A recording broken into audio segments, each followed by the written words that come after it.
Over the past year, the Lakers have hired a guy he co-hosted a podcast with. They also drafted Bronny James. And then all made statements like Bronny had earned the right to be a second-round pick when that's not even close to accurate. Not possible. Then they played Bronny the first game of the season. And throughout times in the NBA season, while giving him a guaranteed 4-year contract, despite the fact he was like, the 55th pick in the NBA draft? The whole thing is a massive contradiction and a statement of being ungrateful. Doug Gottlieb just took direct aim at LeBron James, and he didn't sugarcoat a single word. His accusation? Selfish. Ungrateful. Out of sync with a franchise that bent over backward to accommodate him. Whether you agree or disagree, the debate he sparked goes far beyond one player or one contract. This is about power. About loyalty. About influence. And what happens when a superstar's grip on a franchise starts to loosen? When control begins to fade, narratives begin to shift.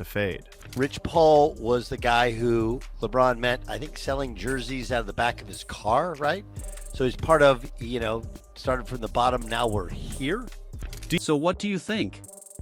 Is Doug Gottlieb right for calling LeBron selfish and ungrateful?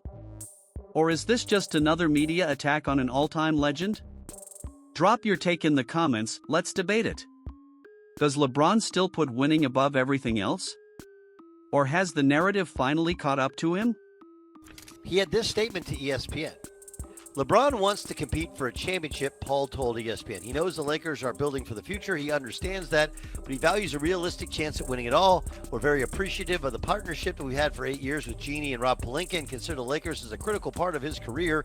We understand the difficulty in winning now while preparing for the future. We do want to evaluate what's best for LeBron at this stage of his life and career. He wants to make every season he has left count, and the Lakers understand that, are supportive of what's best for him. For years, LeBron has been praised for his elite basketball IQ, leadership, and ability to elevate teammates. But Gottlieb flips that narrative completely. He argues that behind the greatness lies a consistent pattern, one where LeBron's decisions shape organizations around his personal priorities first. Roster construction. Coaching hires. Long-term franchise direction. Now, under the bright lights of Los Angeles Lakers, critics are asking a tough question. Did the Lakers give LeBron everything he wanted only to receive frustration and public pressure in return? You have to match up your actions with your words. Facts. If LeBron wants to win a championship, well then, why would you opt into a deal that pays you $53 million? Real talk. Because here's how it really works. If you want to win, you know you got to take less so that you can pay more to go out and get guys on the free agent market.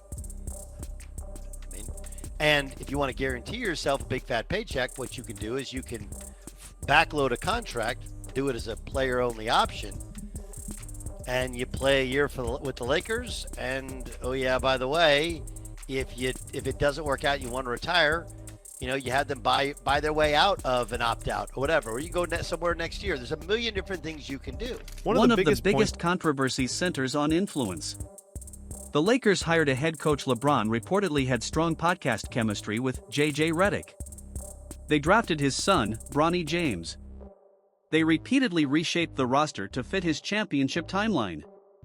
Gottlieb argues these aren't coincidences. They're signs of a franchise revolving around one player's orbit instead of traditional team-building principles. And when the moves didn't immediately translate into titles, the tone shifted. From gratitude to visible dissatisfaction. You can say you're appreciative of Jeanie and Rob Pelinka. Your actions are far different. Yep. Because if you're really appreciative, why would you release a statement?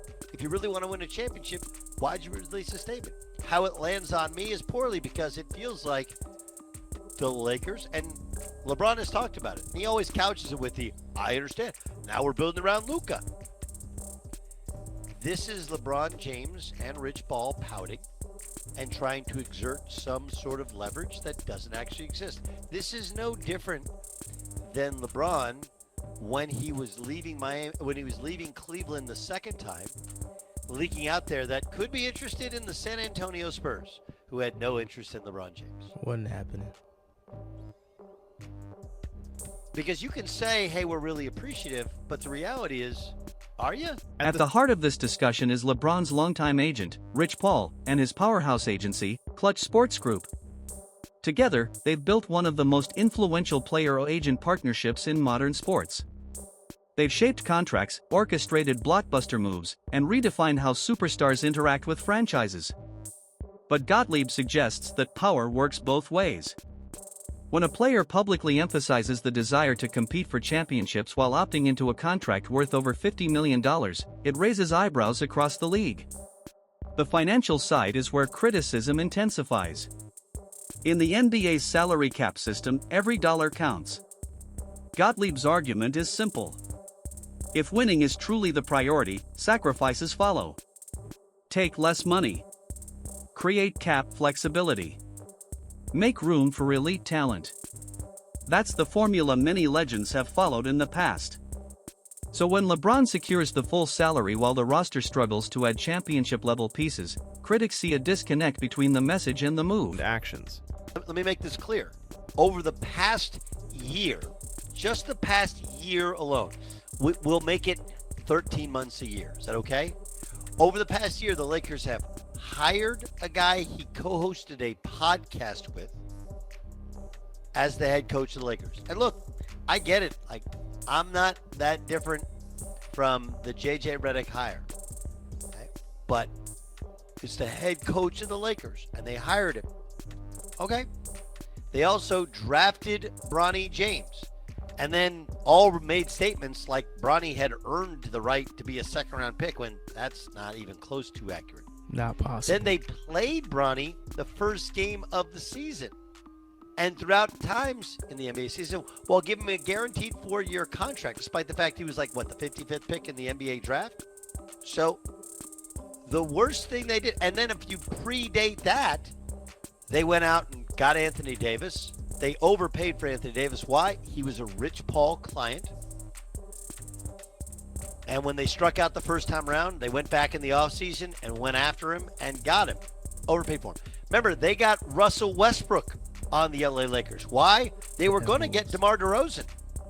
That was the guy. Well documented. DeMar DeRozan was going to be the third guy. But what happened was LeBron was like, nah, we like Russell Westbrook better. Then there's the ripple effect of past decisions. The trade for Anthony Davis cost the Los Angeles Lakers a massive portion of their young core. In the short term, it worked, it delivered a championship. But long term, it reshaped the franchise's flexibility and future assets. The later push to acquire Russell Westbrook added another layer of complexity. That experiment didn't just struggle on the court, it tightened cap space and created years of instability. Critics argue these weren't isolated swings. They were part of a LeBron-driven win-now philosophy that forced the Lakers into constant adjustments. Some insiders have suggested alternatives were available at different points, including players like DeMar DeRozan, moves that may have created better balance. But when the organization followed LeBron's preferences and sustained success didn't follow, the question becomes unavoidable. Who's accountable? The front office for agreeing? Or the superstar whose voice carried the most weight? That's where leadership comes under the microscope. LeBron has long been praised as someone who elevates teammates. But critics like Doug Gottlieb frame it differently. They describe him as selfless on the court, yet highly strategic off it. A player who understands leverage, protects flexibility, and keeps options open. That's not necessarily an attack on character. It's a debate about priorities. When every major decision appears tied to personal influence, perception can shift from leadership to control. Another layer of tension comes from the evolving power structure within the Lakers organization. Under Jeannie Buss and Rob Pelinka, the front office has signaled a future that extends beyond LeBron. Younger talent. Long-term cap flexibility. Strategic patience. For the first time in years, it feels like the Lakers aren't automatically bending to every superstar request. And that shift matters. Across the league, teams are increasingly prioritizing youth, continuity, and sustainable building over star-driven quick fixes. In that environment, the era of total superstar control appears to be fading. For a player like LeBron James, who built a career mastering leverage, even a slight reduction in influence changes the dynamic. Some critics connect this moment to a broader pattern. His departures from the Miami Heat and the Cleveland Cavaliers reshaped those franchises overnight. He's always had the power to pivot, to reinvent, to walk away. But this time feels different. Age. Contracts. Shifting league dynamics. Leverage isn't what it once was. Then there's the Bronny factor, one of the most emotionally charged aspects of the entire situation. Drafting Bronny James marked a historic father-son moment in the NBA. It's a story of pride and opportunity, but also pressure. Critics argue the move placed the Lakers in a delicate position, balancing development, expectations, and competitive integrity. Whether Bronny earns his role long-term remains to be seen, but the perception of influence fuels the broader control narrative. Coaching changes have also intensified scrutiny. The exits of Frank Vogel and Darvin Ham reinforced how quickly leadership shifts when expectations aren't met. In superstar-driven systems, coaches often become the first casualties. Critics argue that LeBron's presence shapes more than lineups, it shapes organizational direction. Of course, defenders push back. They point out that LeBron delivered a championship, restored global relevance to the Lakers brand, and carried enormous expectations without major off-court controversy. They argue that every all-time great exerted influence, Magic Johnson, Kobe Bryant, even Michael Jordan. The difference? LeBron's era unfolds in real time, amplified by social media and non-stop analysis. Still, the financial contradiction remains central to Gottlieb's critique. If a player occupies a massive share of the salary cap while calling for championship-level upgrades, the math becomes complicated. Titles often require sacrifice from players, executives, and ownership alike. When sacrifices aren't mutual, frustration grows. Meanwhile, there's the looming presence of the league's next generation. Stars like Luka Doncic symbolize the shift in power and attention.